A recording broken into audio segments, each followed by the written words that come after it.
And ito naman guys, it's time to separate from your old habits mga kapiksi. For some of you guys, no, pwedeng magkaroon ng separation ikaw, let's say for example with another person sa relationship, or magkaroon ka ng separation from work. Parang ano, maiiba ka ng landas, or kailangan mo magbabay sa mga old people when it comes to relationship, hindi lang sa love, hindi lang sa romantic relationship guys, pero pwede sa work, sa mga kaibigan, sa mga classmates, whatever guys.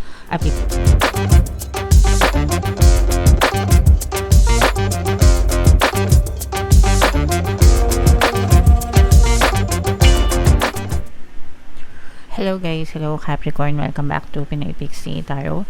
Ang pamagat ng episode natin for tonight is OOTM, Oracle of the Month, para ngayong July mga kapiksi, para sa Capricorn, Sun, Moon, Rising, Sign, and Venus. Meron tayong tatlong set ng decks dito guys. Ito yung para sa spiritual message nyo, ito yung para sa life messages, and ito naman yung para sa love life mga kapiksi. Kung ano na lang yung makaresonate sa inyo, take that message guys, kasi hindi lahat ng mensahe ay magre-resonate. Unahin natin tong spiritual message na to para sa inyo mga kapiksi. So, we have choose, guys. Basahin natin, mga kapiksi. The universe gives you more of whatever you focus on. If your emotions center on lack, misery, or anger, you'll be given more reasons to feel this way. Focus on abundance, joy, and love. And these are what you'll receive. So, ito paalala mga kapiksi, no?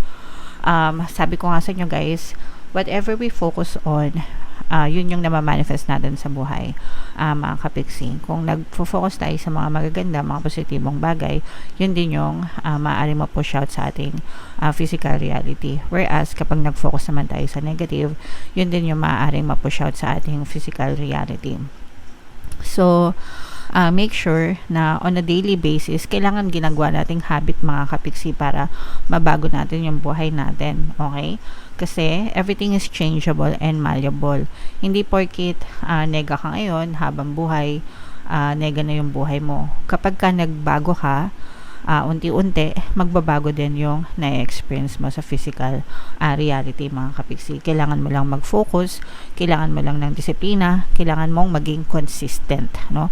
Pag sinabing consistent, tuloy-tuloy, no? So, focus on what you want, focus on your desires. Your energy flows where your attention goes. Okay? Palagi niyong tatandaan yan. Yung energy mo, nagfo-flow siya, sumusunod siya kung nasan yung focus ng attention mo. So, that's why palagi natin sinasabing think positive guys. Hindi lang para i-motivate kayo, kundi para doon sumunod yung energy nyo, and yun yung ma-experience nyo sa buhay, mga kapiksi, and maiwasan na yung pagiging nega. Okay? So, yung change naman sa inyong physical reality, hindi naman yan instant na kapag ka positive ka ngayon, positive na agad yung may experience mo, di ba? Especially if you are coming from a habit of negative thinking, no? So, kung buong buhay mo, let's say for example, 30 years old ka na ngayon, 30 years ka ng nega sa buong buhay mo, no? Hindi yan isang isipan lang, positive na agad yung ma-experience mo. Hindi ganon. Gradual yan. Unti-unti, no? So, basta kailangan mo lang mag-focus, magtiyaga, and maging consistent, mga kapiksi, okay? So, what do you choose, mga kapiksi? Choose mo ba? Pipiliin mo ba na maging nega, or pipiliin mo ba na magpaka-positibo, guys? Okay? So, choose wisely, guys. Sa'yo nakasalalay ang ma-experience mo sa iyong physical reality. Okay? Alright. So, up next naman, ito naman yung para sa life messages natin, guys. Habang sinashuffle ko ito, panoorin nyo muna yung video natin regarding sa ating paano mag-manifest ng abundance video course. Kapiksi, sawa ka na ba sa mga struggles at hirap sa buhay mo? Masipag ka ba at masikap sa buhay ngunit hindi ka pa rin umaasenso? Ilang beses ka na bang nag-attempt mag-negosyo at mag-invest pero palagi ka pa rin nalulugi? Sa pagkakataon na ito ay maaaring may subconscious beliefs ka na nagiging balakid sa iyong pag-unlad at pagyaman. Introducing, paano mag-manifest ng abundance video course. Dito ay matututunan mong ma-overcome ang mga balakid mo para tuluyan ka ng umunlad, umasenso, sumagana, maging matagumpay, successful at maswerte sa iyong kabuhayan, pera, trabaho, negosyo, salapi at kaperahan ng bonggang-bongga. Dali, mag-send na ng email sa pinoypixietarot@gmail.com at simulan na ang iyong pagyaman ngayon.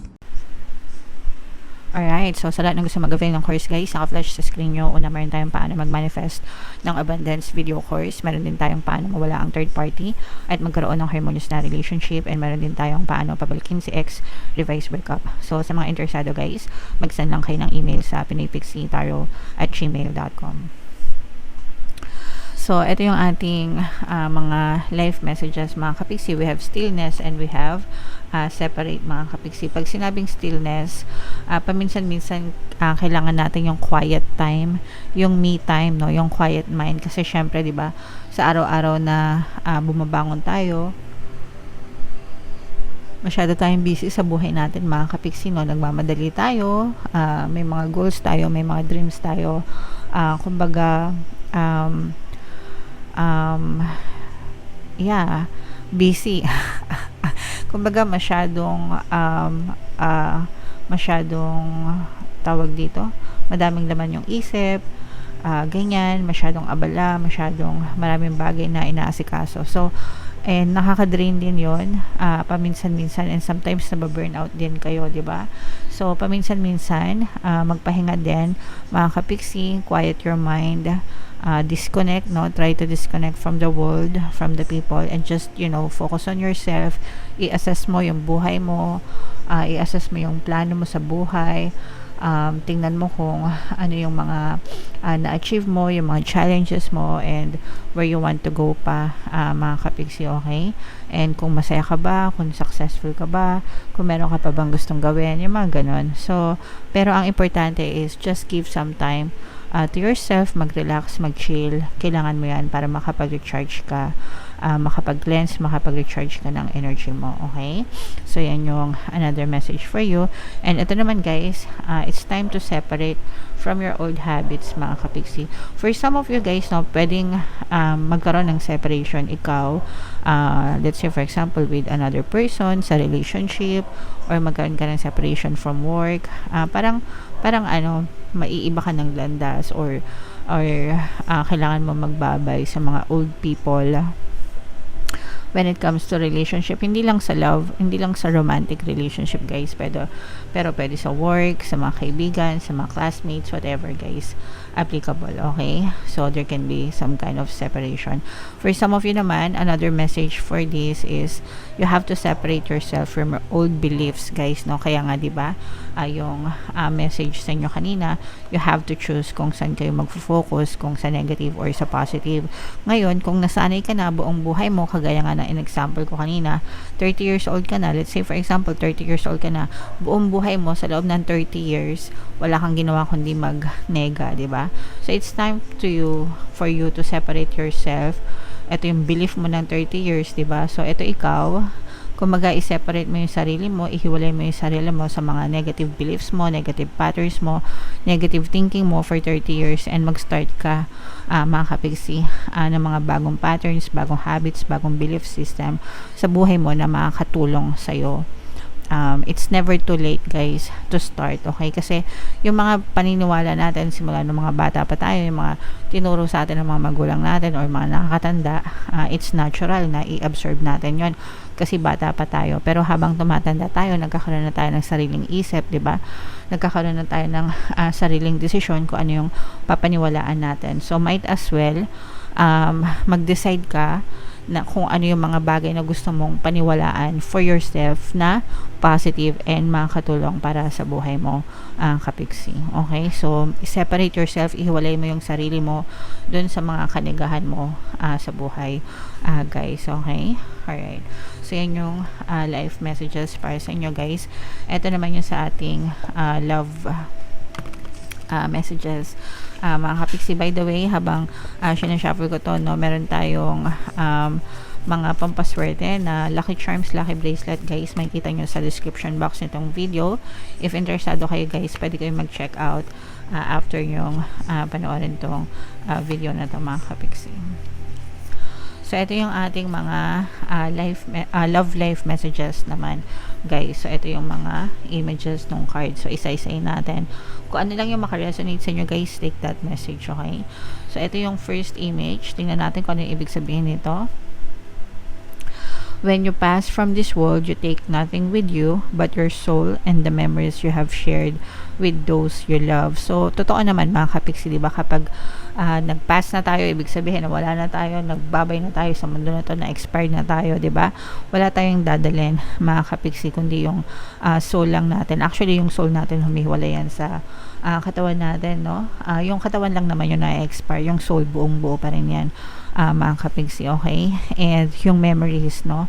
Yung memories na lang yung may iwan natin dun sa mga taong mahal natin sa buhay natin.